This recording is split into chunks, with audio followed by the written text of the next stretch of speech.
what we don't eat is more important than what we do eat. I would love for the audience to understand that. I think it's just really a fascinating statement. Well, the interesting thing is everybody talks about eating anti-inflammatory foods. So let's just use that as an example. The problem is if inflammation begins in the gut and ends in the gut, then what you really want to do is avoid the foods that are going to produce leaky gut. So, and I use the example, let's suppose you and I are out on a lake or the ocean in a rowboat, and we get a leak in the bottom of the boat. Now, we've really got two choices. We can get a bucket and we can start bailing. And if the leak gets bigger, like the old commercial, we're going to need a bigger bucket. And so we can bail. And this, to me, is eating anti-inflammatory foods or even taking anti-inflammatory supplements. But if there's a hole in the bottom of the boat, it's a whole lot easier to put your finger in the hole and plug it. And so my idea is, why don't we get rid of the things that are causing the holes, the leaks in the gut in the first place? And there's really strong evidence about what these foods have the potential to do, and get rid of the things, for instance, like NSAIDs, like proton pump inhibitors, like glyphosate, that contribute to this leak. And when we do that, the rest is kind of easy. So, Let what shouldn't we be eating? What should we be eating? So, one of my research at Yale in human evolution was we were a great ape that ate, quite frankly, a lot of leaves, and we would eat fruit in season. Incidentally, all great apes only gain weight once a year during fruit season, and fruit only ripens once a year. There was no such thing as 365 days of fruit. And fruit is how we gain weight for the winter when times are rough. So, as we evolved over a couple million years, we eventually, obviously, began eating actually a lot of shellfish, a lot of fish, and eventually large animals and small animals. But none of us ever ate grains or beans because they were actually quite toxic because of the lectin content unless you cooked them and cooked them a very long time. And fire probably got harnessed around 100,000 years ago, maybe earlier than that. But we really only started growing and cultivating grains and beans 10,000 years ago, which was not very long ago.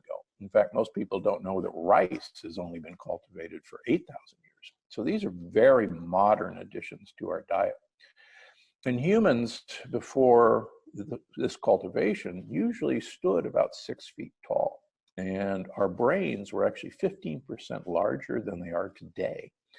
And we shrunk actually dramatically. We lost about a foot in height during this time. I lived in England during part of my training, and you see all these little beds and the little soldier armor uniforms, and they were very small people. And it wasn't until actually modern times that we became tall again. So these are really effective anti-nutrients. And so that's one thing. The other thing that people forget is that all of us were originally from Africa, Asia, or Europe, and actually originally we're all from Africa.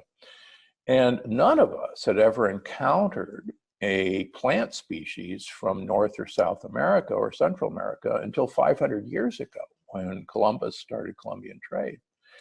And I submit that that's a very short time period in evolution to become adjusted to these brand new foreign substances.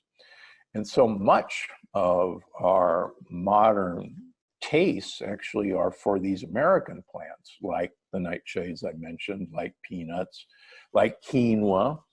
And when you look at what cultures did to make these foods edible so that they actually didn't do them harm, let me use an example of corn, if I may. So the Indians, the corn they knew was actually incredibly dangerous for them to eat. So they would treat it with lye, because, and pasole, for anybody who is from the West, hominy grits is hominy. So that's lye treated corn. And it actually keeps an incredibly important vitamin called niacin from being leached out of corn and you. Unfortunately, the conquistadors and the conquerors didn't know this, or they didn't bother to notice while they were killing everybody. And so when corn was brought back to Europe, it really took over outside of Milan, Italy, in northern Italy, and it became polenta. I mean, it became their staple. Mm-hmm. And they didn't know that you had to treat corn this way. And there was, for several centuries, a bunch of sadly mentally retarded children called cretins that were, because of eating corn, their brains didn't develop properly. And so, in fact, the French, because of that, banned corn as unfit for human consumption and should only be fed to pigs.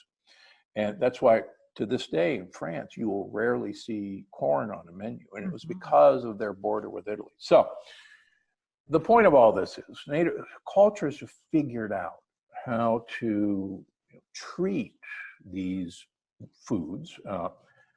I could go on and on about what the Incas did to quinoa to make it edible. They didn't just boil it and eat it. They didn't. Huh. That's fascinating. And I mean, for instance, rice. 4 billion people use rice as their staple, yet 4 billion people take the hull off of rice before they eat it. And even though all the good stuff's supposed to be in the hull, everybody knows that. Well, 4 billion people have been taking the hull off of rice for 8,000 years, and they can't be that stupid. Right. That's because the hull contains the lectins that were bothering people.